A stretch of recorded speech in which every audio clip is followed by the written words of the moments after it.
marche des descendants d'esclaves en Mauritanie. Elle a réuni des représentants du parti au pouvoir et de l'opposition à Nouakchott ce lundi.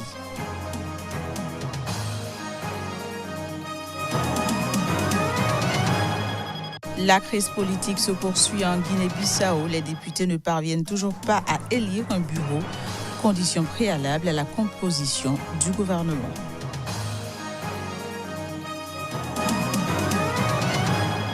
Puis le chef de file de la France insoumise, Jean-Luc Mélenchon, a exhorté ses électeurs de 2017 à ne pas s'abstenir aux européennes.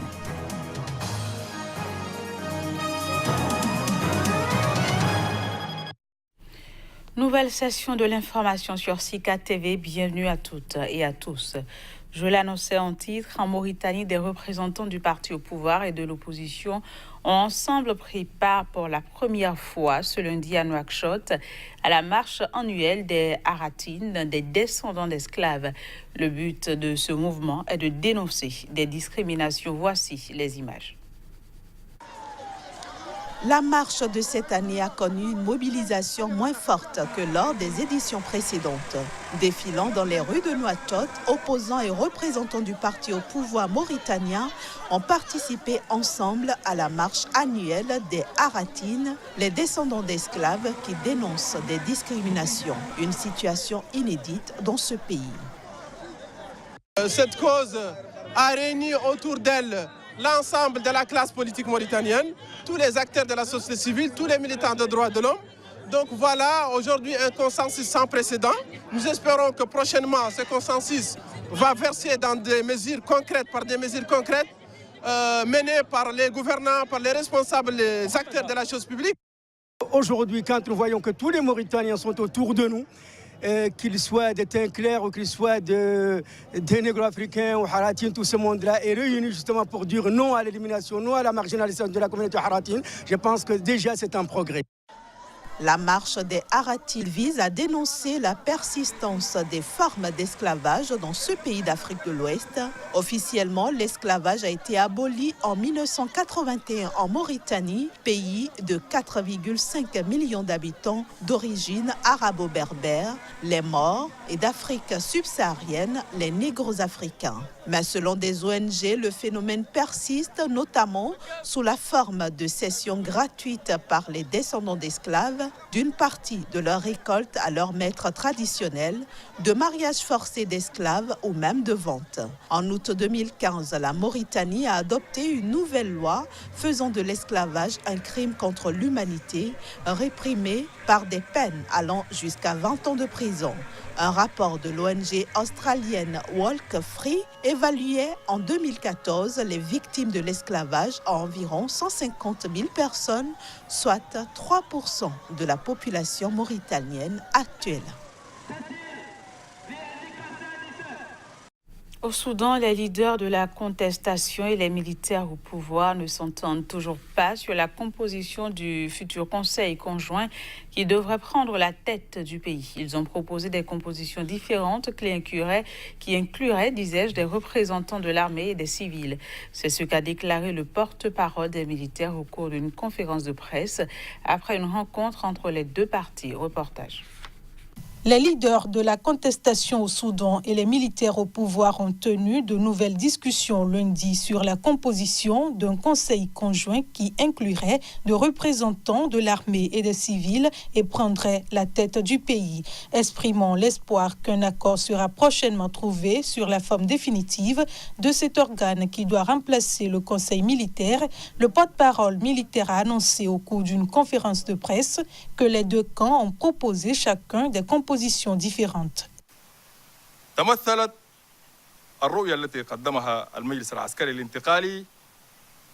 Le Conseil militaire de transition a présenté sa vision d'un conseil conjoint composé de 10 membres, soit 7 militaires et 10 civils.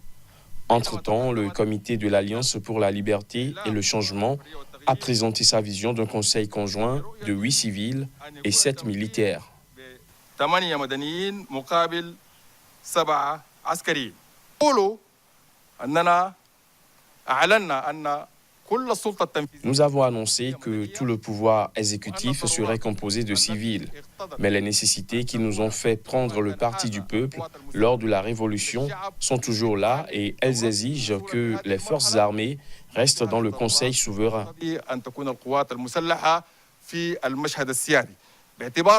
Les deux camps ont convenu d'examiner les propositions présentées lors de leur rencontre de lundi qui s'est tenue au palais présidentiel à Khartoum. Ces nouvelles discussions sont intervenues 2 jours après l'annonce d'un accord entre les deux camps sur la création d'une autorité comprenant civils et militaires. Ce conseil sera l'autorité suprême du pays et sera chargé de former un nouveau gouvernement civil de transition pour gérer les affaires courantes et ouvrir la voie aux premières élections post-Béchir. Au Gabon, le président Ali Bongo Ondimba, dont on était sans nouvelles depuis près de mois, a reçu hier lundi le Premier ministre à Libreville. Alors que certains médias le disaient absent du pays, le chef de l'État a annoncé cette rencontre avec son Premier ministre via son compte Twitter. Dans un tweet publié sur son compte lundi, le président Ali Bongo dit avoir longuement échangé ce lundi au palais présidentiel à Libreville avec le Premier ministre Julien Bécalé. Son tweet était accompagné de photos où on le voit recevoir le chef du gouvernement. Une communication remarquée à Libreville où la présidence n'avait pas donné de nouvelles depuis plus de 3 semaines. Plusieurs médias avaient alors affirmé que le chef de l'État était reparti à l'étranger pour des raisons de santé. Victime d'un accident vasculaire cérébral en octobre, le président Ali Bongo avait passé 5 mois de convalescence en dehors du Gabon. Il était rentré fin mars à Libreville pour un retour définitif qui devait notamment faire taire l'opposition qui réclamait depuis son AVC que la vacance du pouvoir soit déclarée. Durant plusieurs jours, Ali Bongo avait reçu personnalités politiques et membres de la majorité, mais depuis le 4 avril, la présidence n'avait pas donné de nouvelles. Dans son tweet lundi, le président gabonais, au sujet de son entretien avec le Premier ministre, a fait savoir qu'il avait passé en revue les dossiers prioritaires. Le chef de l'État dit lui avoir rappelé la nécessité d'une action publique qui conjugue efficacité économique et justice sociale en référence à la vague de divers mécontentements qui traversent le pays à la suite de l'annonce de plusieurs mesures d'austérité. Pendant ce temps, en Guinée-Bissau, plus de 10 jours après l'investiture du nouveau Parlement, la crise politique se poursuit. Les députés ne parviennent toujours pas à s'entendre pour élire un bureau, condition préalable à la composition du gouvernement. Une mission de la CEDEAO est attendue ce mardi à Bissau pour aider à résoudre cette impasse au Parlement. La crise politique à Guinée-Bissau se poursuit toujours, quelques jours après l'investiture du nouveau Parlement.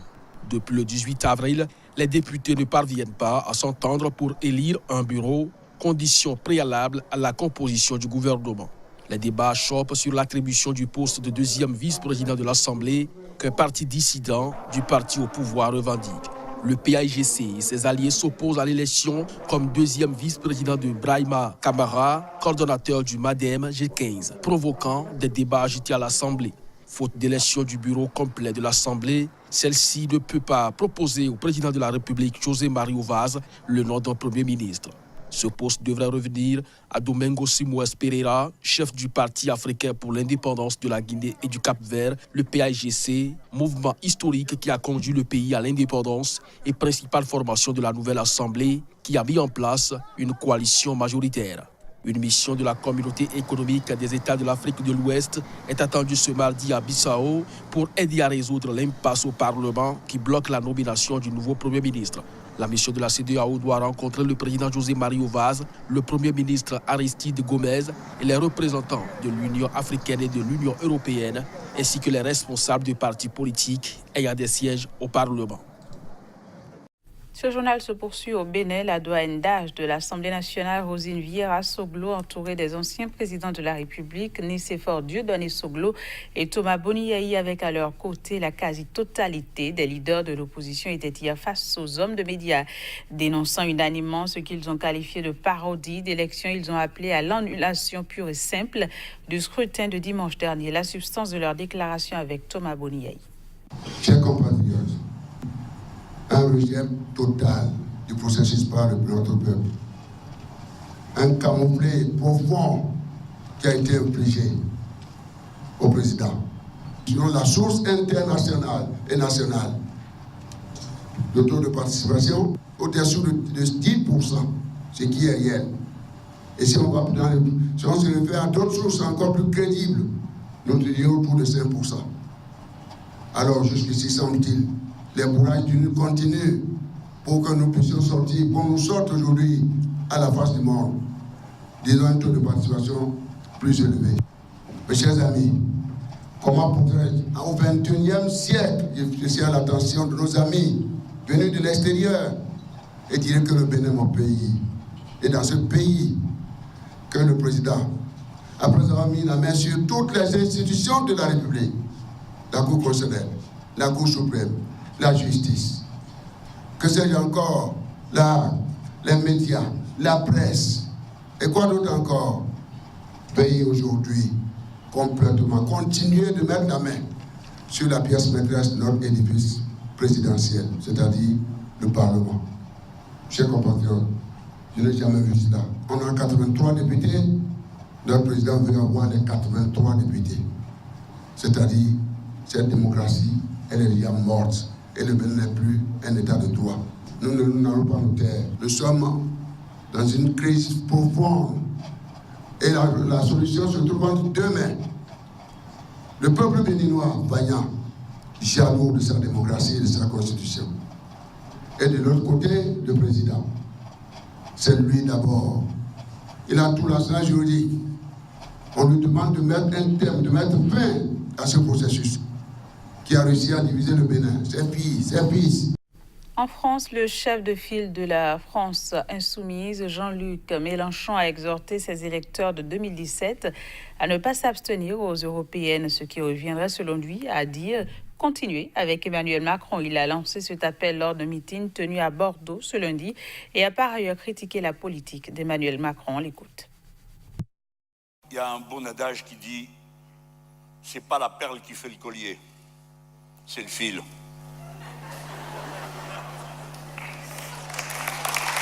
Pas de collier sans fil. C'est quoi le fil de son baratin? À part, dorénavant, c'est comme auparavant.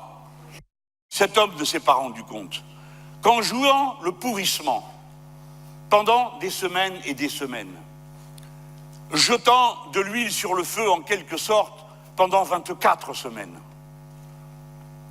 en jouant la stratégie du pourrissement, il a contribué à élever le niveau de conscience populaire dans le pays. Mais l'autre, il a pensé qu'il lui suffirait de tenir et que les gens finiraient par se lasser. C'est mal connaître le peuple français. Je pense qu'il lui manque beaucoup de cette culture de ce qu'est la France. Ne les laissez pas croire que vous êtes d'accord. Parce que si vous faites les trop intelligents, ceux qui ont trop tout bien compris, et que vous concluez qu'il ne faut pas aller voter, l'autre là-bas, il applaudit des deux mains. Oui, oui, restez chez vous. Depuis le début, il dit que ça, restez chez vous. Allez pas manifester dans la rue, parce que sinon, je vous crève un œil, je vous arrache une main. Ah mais attendez, c'est ce qu'ils ont fait, non? C'est la plus violente vague de répression qu'on ait vue dans ce pays depuis les années 50. Il faut le dire aussi autour de vous. Ça ne sert à rien après de venir pleurer, qu'on se retrouve avec un Juncker, si on ne se demande pas comment ça se fait, comment il est arrivé là. Il est arrivé là parce qu'on leur a donné les moyens de le faire. Parce qu'on n'a pas été assez fort pour l'empêcher. Fin de ce journal, merci d'avoir suivi. Au revoir et à bientôt.